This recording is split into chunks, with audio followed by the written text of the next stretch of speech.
একটা পুতুল যার মুখে সবসময় এক অদ্ভুত হাসি, কিন্তু সেই হাসির পেছনে লুকানো এক ভয়ঙ্কর অতীত। একটা পরিবার যারা শুধু সুখ খুঁজতে গিয়েছিল, শেষমেশে হারিয়ে গেল এক ভয়াল অন্ধকারে। এই গল্পটা কোনো সিনেমা না, না কোনো গল্প কাহিনী, যেটা শুরু হয়েছিল এক পুরনো বাজারে আর তা শেষ হলো যেখান থেকে আর কেউ ফিরে আসে না। ভিডিওটা একা বসে দেখো না, আর যদি দেখো পেছনে একবার তাকিয়ে দেখো। এবার শুরু হচ্ছে পুতুলটা হাসে।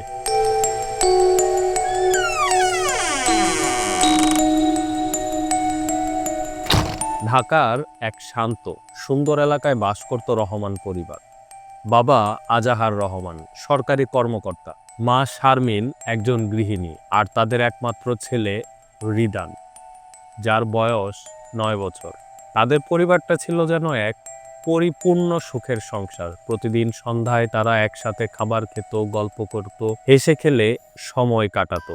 হঠাৎ একদিন আজাহারের অফিস থেকে বদলির চিঠি আসে। উত্তরবঙ্গের এক প্রত্যন্ত জেলায়, নাম শুনলেই গা ছমছম করে ওঠে। সেই জায়গাটা নাকি এক সময় বড় সড় দুর্ঘটনার সাক্ষী ছিল। লোকেরা বলে রাতে কেউ রাস্তায় বের হয় না, কিন্তু আজাহার এসব কুসংস্কার বিশ্বাস করতেন না। তিনি বলেন, নতুন জায়গা, নতুন শুরু, ঠিক মানিয়ে নেব। তারা মধ্যার্চরে এসে উঠল এক পুরনো দোতলা কোয়ার্টারে। জায়গাটা একেবারে নির্জন, চারপাশে গাছগাছালি আর দূরে এক বড় মাঠ। প্রথম 2-3 দিন বেশ ভালোই কেটে যাচ্ছিল সুখী পরিবার। তৃতীয় দিন রাতে আজাহার পরিবার একটু হাঁটতে বের হলো। এক লোকজনবিহীন অন্ধকার মার্কেটে গিয়েছিল তারা। পুরনো বাজার নামেই পরিচিত। সেই বাজারের দোকানগুলো সব ঝাঁপ ফেলা, ধুলিময়, কিন্তু হঠাৎ একটা ছোট দোকানের সামনে এসে রিদান দাঁড়িয়ে পড়ে। দোকানটার মধ্যে শুধুই পুতুল, সব পুরনো নোংরা চিহ্ন।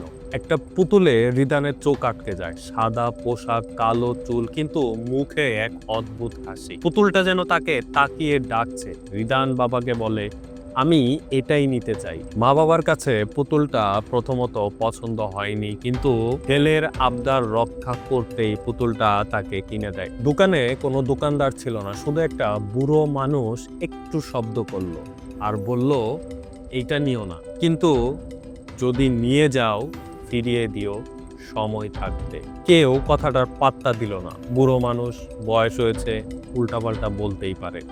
পুতুলটা তারা বাড়িতে নিয়ে আসে। সেদিন রাত থেকেই শুরু হয় অদ্ভুত এক ঘটনা।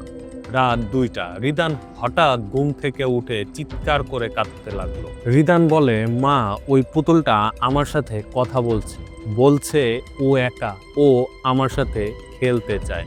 শারমিন ভাবলেন ছেলে হয়তো হঠাৎ ঘুম থেকে উঠেছে, স্বপ্নে হয়তো উল্টাপাল্টা কিছু একটা দেখেছে। কিন্তু সেই রাতেই তাদের বিছানার ঘরের দরজাটা পিস করে খুলে যায়, অথচ কেউ ছিল না ওদিকটায়। পরদিন সকালে মা শারমিন খেয়াল করলেন পুতুলটার মুখের হাসিটা কেমন যেন বদলে গেছে, একটু বড় হয়েছে, আর চোখ যেন একটু গভীর শূন্যতায় ভরা। রাতে হঠাৎ বিদ্যুৎ চলে যায়। অন্ধকারে রিদান বলল, মা, ও বলছে তুমি কেন আমাকে ভালোবাসো না। কে? জিজ্ঞেস করলেন শারমিন। তখন পুতুলটা ফিস ফিস করে বলছে, রিদান। হঠাৎ একটা কাজ ভেঙে পড়ল। বাথরুমের আয়নায় লেখা, আমাকে ফিরিয়ে দাও। আজাহার এবার রীতিমতো ভয় পেয়ে গেলেন। তিনি পুতুলটা নিচে ফেলে দিলেন, কিন্তু পুতুলটা ঠিক পরদিন রিদানের বিছানায়। এবার তার মুখে রক্ত লেগে আছে। রিদান বলছে, ও রাগ করেছে বাবা, তুমি ওকে আর কষ্ট দিও না। রাত 3টা, পুরো বাড়িতে আওয়াজ, কারা যেন দৌড়াচ্ছে, হাসছে। মা বাবা উঠে দেখেন রিদান নেই। তারা দেখে রিদান বসে আছে ঘরের কোণে, পুতুলটাকে কোলে নিয়ে। তার চোখ বন্ধ, কিন্তু ঠোঁটে সেই একই হাসি, সেই হাসি যেটা ছিল পুতুলের মুখে। আর পুতুলটা এখন চোখ বন্ধ করে বসে আছে, মুখে রক্তের দাগ। আজাহার চিৎকার করে পুতুলটাকে পুড়িয়ে ফেলার সিদ্ধান্ত নেয়, তবে আগুন পুতুলে লাগছে না। উল্টো শোনা যাচ্ছে এক নারীর চিৎকার, ও আমার সন্তান, ওকে নিও না।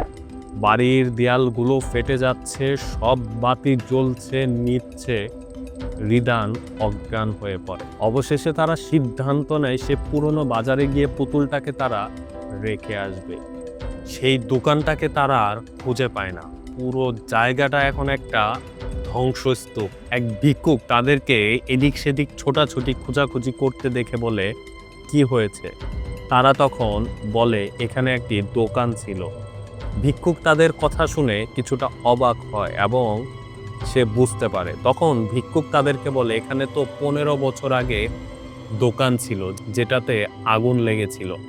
এক মহিলা ও তার ছেলে এখানে পুড়ে মারা যায়। ছেলেটার নাম ছিল রিদান, ওর পুতুলটাও পুড়ে গেছে বলে লোকেরা। আজাহার আর শারমিন চমকে ওঠে। তাদের পেছন থেকে তখন রিদান দাঁড়িয়ে, কিন্তু তার গলায় ভিন্ন কণ্ঠ। তোমরা ওকে ফিরিয়ে দিলে কিন্তু আমায় ফেলে গেলে।